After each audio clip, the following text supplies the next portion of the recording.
안녕하세요. 저는 30대 후반의 서울에 살고 있는 직장인이자 아이 아빠입니다. 최근 저에게 생긴 일련의 사건들로 인해 많이 힘들기도 했고 많은 생각을 하기도 했네요.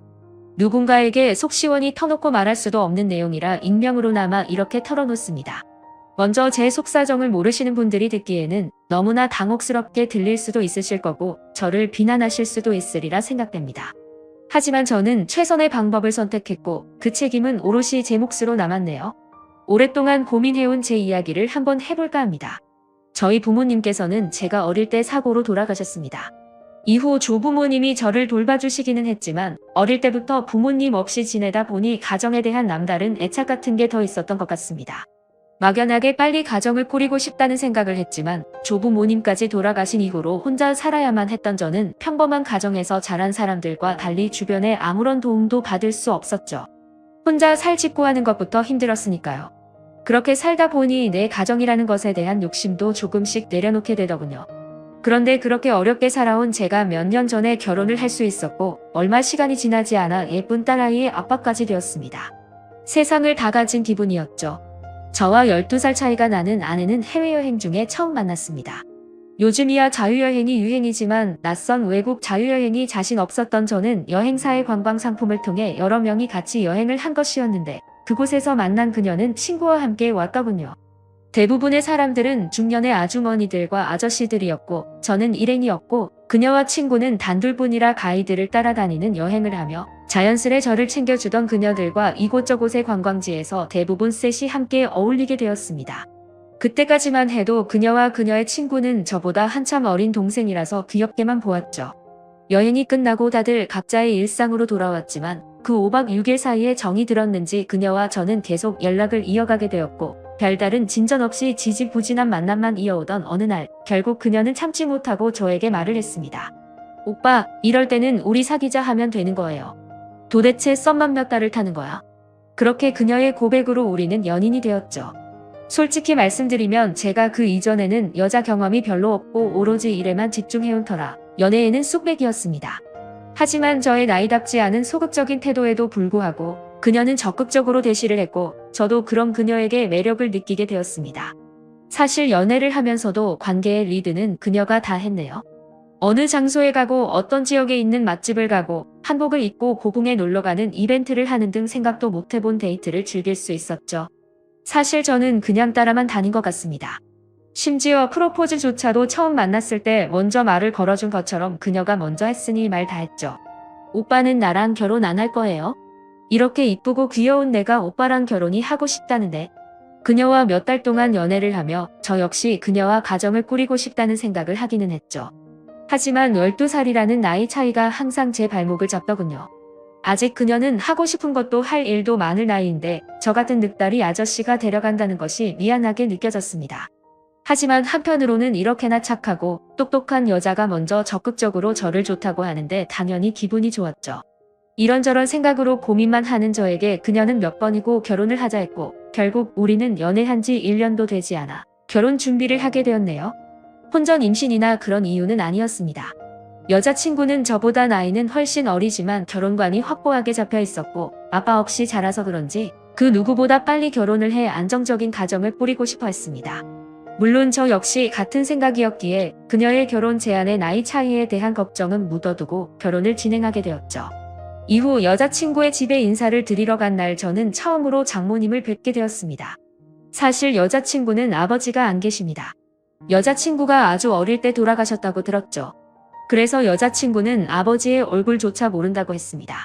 그래서 그동안 혼자서 딸을 키우셨을 장모님을 생각해서 홍삼 선물 세트와 과일 바구니를 들고 인사를 갔죠. 한우도 사가려고 했는데 장모님이 고기를 즐기지 않는다고 하더군요. 그리고 장모님을 처음 뵌 순간 저는 충격을 받았습니다. 어머님이라고 호칭을 부르기조차 민망할 정도로 너무나도 젊고 청초하신 느낌의 여성분이셨으니까요. 제가 상상했던 어머니의 모습과는 너무도 달라서 전 잠시 어버버했던 것 같네요. 뭘 그렇게 놀라, 내가 엄마 젊다고 했잖아. 죄송합니다. 당황한 표정이 그대로 얼굴에 드러났는지 여자친구가 제 옆구리를 쿡 찌르며 말했습니다. 물론 장모님께서는 이른 나이에 여자친구를 낳으셨다는 이야기는 익히 들어 알고는 있었으나 실제로 뵈니 당황스러울 정도로 젊으시더군요. 함께 식사하는 내내 장모님의 나이가 가늠이 안 될 정도였으니까요. 머릿속으로 장모님의 나이를 계산하는데 정신이 팔려 무슨 음식을 어떻게 먹었는지 기억이 안 날 정도입니다. 그날 장모님과의 첫 만남을 마치고 집에 와서 아내와 통화를 했죠. 많이 놀랐어. 솔직히 좀 놀라긴 했지. 말만 들었지 그렇게 젊으실 줄은 상상도 못했어. 사실 엄마가 날 18살에 낳아서 미혼모였고 미리 말하려고 했는데 역시 입이 안 떨어지더라고. 엄마 잘못이 아닌데 아무래도 일반적인 사람들이 보는 시선이 좋진 않으니까.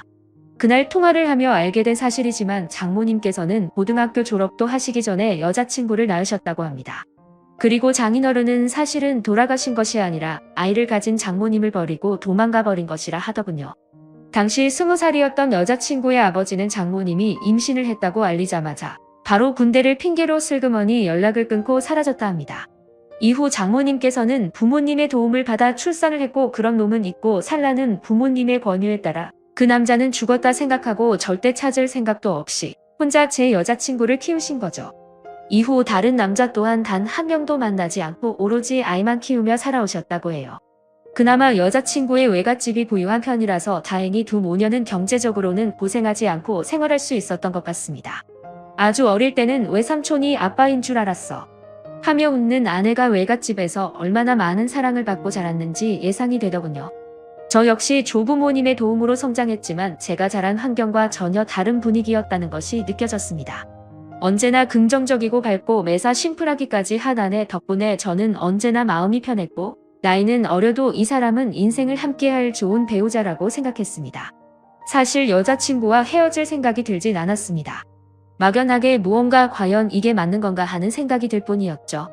물론 제가 그 상황에서 시간을 끌은 점은 저의 미숙한 부분이었고 어리석은 행동이었습니다.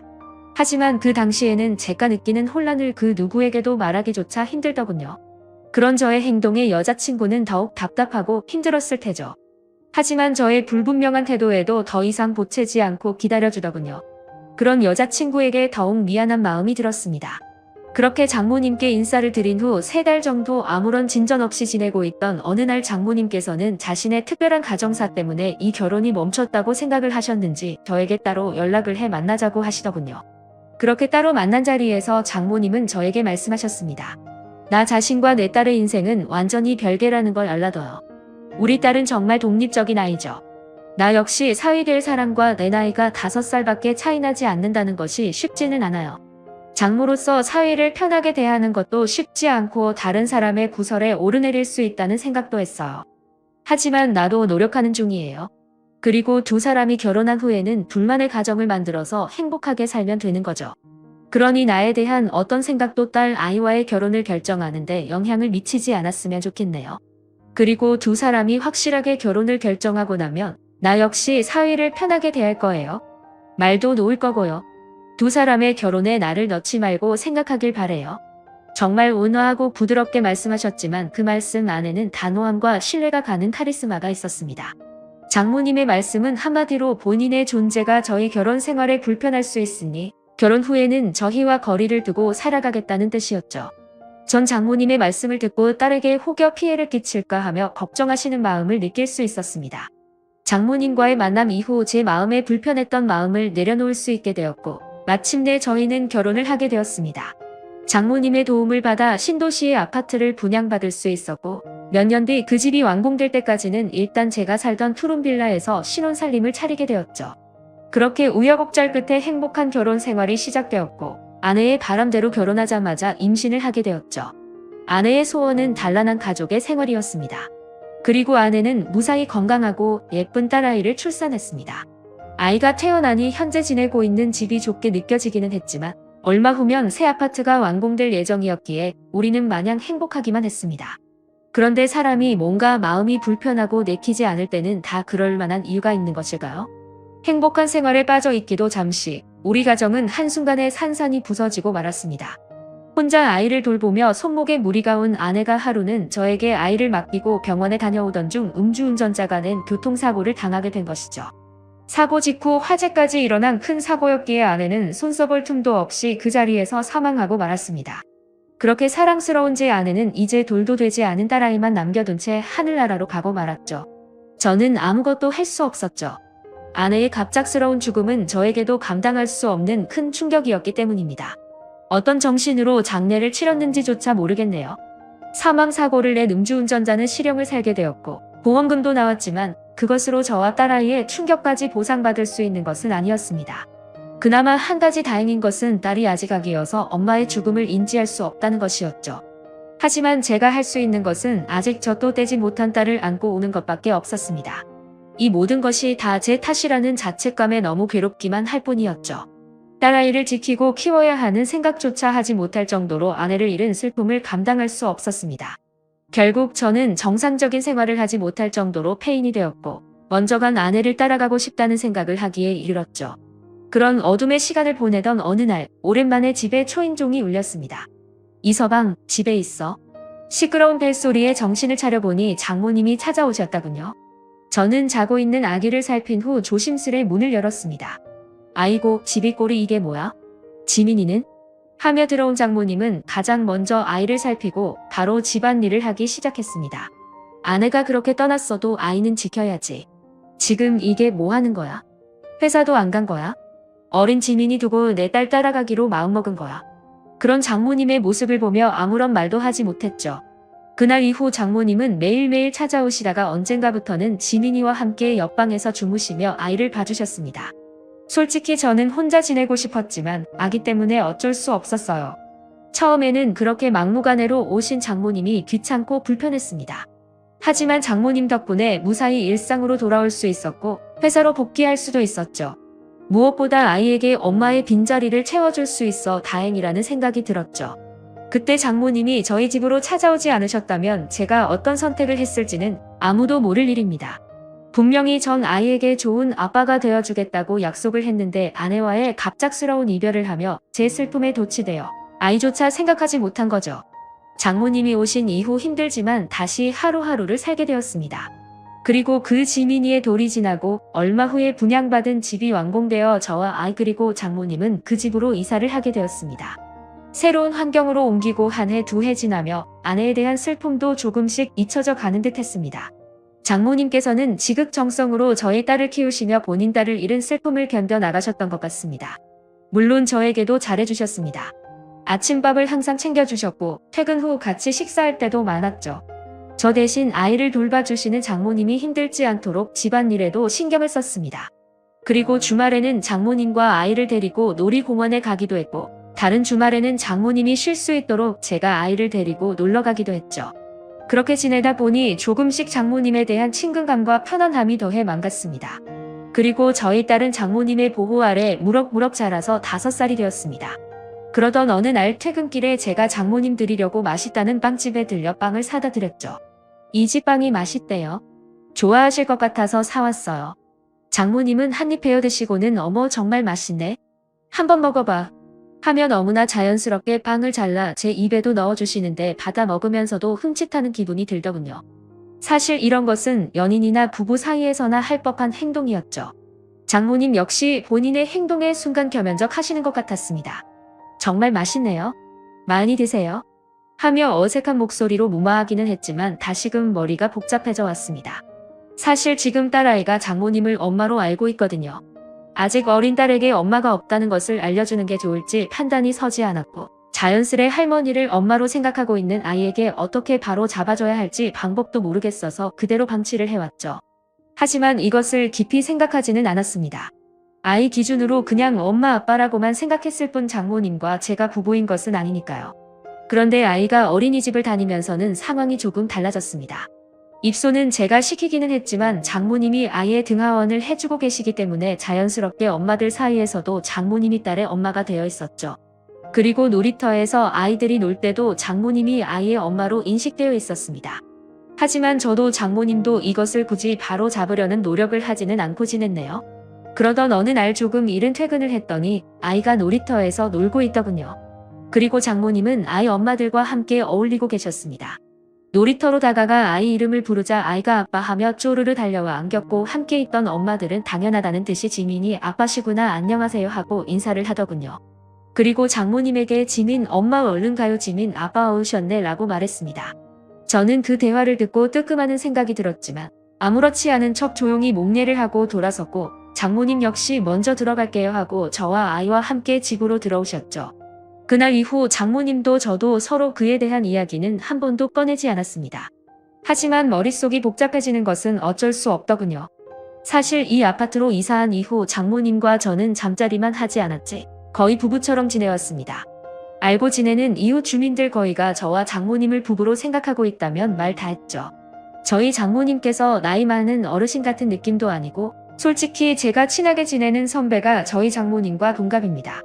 심지어 장모님이 더 어려 보이기까지 하고 성격도 옷 입는 스타일도 훨씬 젊고 세련되었죠. 장모님이 점점 여자로 보이는 것 같아 혼란스러운 기분을 감출 수가 없었습니다. 착하고 여린데다가 아름답게까지 한 장모님이 아니었다면 제가 혼자 어린 피덩이인 딸을 어떻게 키웠을지 상상조차 되지 않습니다. 이 부분은 장모님께 너무나 감사드리죠. 저의 솔직한 심정을 장모님께 말씀드리고 싶다가도 마음이 정말 어쩔 줄 모르겠고 복잡하기만 했습니다. 저의 이런 고민을 장모님께서 어떻게 받아들이실지 알 수가 없었죠. 하지만 저는 결정을 내려야만 했습니다. 어차피 진실은 언젠가 모두 드러나게 되어 있고 딸아이도 언제까지 속일 수는 없는 부분이었죠. 장모님, 잠깐 말씀 좀 나누시죠. 딸아이 옆에서 잘 준비를 하시던 장모님을 불러 거실에서 대화를 하게 되었습니다. 지민이가 장모님을 엄마로 알고 살게 해도 되는 건지 오랫동안 생각을 해봤어요. 나도 그게 걱정이야. 처음에는 그냥 엄마가 없다는 것이 안타까워서 그리 알게 두었지만 지민이가 바깥 활동을 시작하니 사위가 남편이 되어버리네 하며 씁쓸하게 웃으시는 장모님께 죄송한 마음이 들었습니다. 저 때문에 죄송합니다. 이 서방이 죄송할 게 뭐가 있어. 내가 젊은 할머니라서 이렇게 된 것을 한숨을 쉬는 장모님 앞에 아무런 말도 할 수 없었죠. 그러자 장모님이 말을 이었습니다. 예전에 말이야, 내 딸이 제 외삼촌을 아빠로 생각했던 시기가 있었어. 처음엔 아빠가 없는 것이 너무 마음이 아파서 그냥 뒀는데 나중에 아빠가 아니라 외삼촌이라는 것을 알고 얼마나 속상해하던지 미리 말해주지 못한 것이 너무 미안했어. 저는 장모님의 이야기를 듣고 확실하게 결심할 수 있었습니다. 이제 지민이 제가 키울게요. 아이가 더 큰 혼란을 겪지 않으려면 제가 키우는 것이 최선의 방법인 것 같습니다. 사실 아이 핑계를 대기는 했지만 솔직히 말해서 저는 이미 장모님을 여자로 좋아하고 있다는 것을 깨달았죠. 이대로 지내다가는 더 이상 제 감정을 감당할 수 없을 것 같았습니다. 이런 제 마음을 이미 알고 있기라도 하신 듯 장모님이 말을 이었습니다. 세상에는 되는 관계가 있고 안 되는 관계가 있어. 그렇지? 나도 이 서방에게 참 고마운 마음을 가질 수 있을 것 같아. 하늘로 간 딸에게도 손녀에게도 좋은 할머니로 남게 해줘서 정말로 고마워. 정말로. 그렇게 장모님은 저희 집에서 나가셨습니다. 다시 본인이 살던 집으로 돌아가신 거죠. 물론 아이는 갑자기 엄마가 없어진 것을 받아들이지 못했습니다. 한참을 힘들어 하더군요. 저는 그런 나이가 저와의 생활에 적응할 수 있도록 회사에 1년간 육아휴직을 신청했습니다. 그리고 아이를 위해 열심히 노력하고 있죠. 이후 장모님께 간혹 아이 사진과 동영상을 보내드리기는 하지만 아직 찾아뵙지는 않고 있습니다. 장모님이 이 집을 나가시면서 아이가 장모님을 보면 이제 알아볼 수 있으니 제가 재혼해서 제대로 엄마를 인식하기 전까지는 서로 보지 말자고 당부하셨거든요. 물론 저 역시 아직 장모님과 보낸 그 시간이 너무나 그립습니다. 하지만 장모님 말씀대로 저와 장모님은 안 되는 관계이니 이대로 접을 수밖에 없겠죠. 저는 아직은 재혼 생각은 딱히 없네요. 나중에 시간이 지나면 제 생각이 어떻게 바뀔지는 모르겠지만 지금은 딸 아이를 위해 최선을 다하며 살아가 보려 합니다. 제 이야기를 들으신 누군가는 저를 정신 나간 놈이라고 비난할 수도 있다고 생각합니다. 그래서 주변 지인에게 이런 이야기를 털어놓을 수 없는 것이 사실이었죠. 그래도 이렇게 익명으로나마 털어놓을 수 있다니 조금 후련한 기분도 드네요.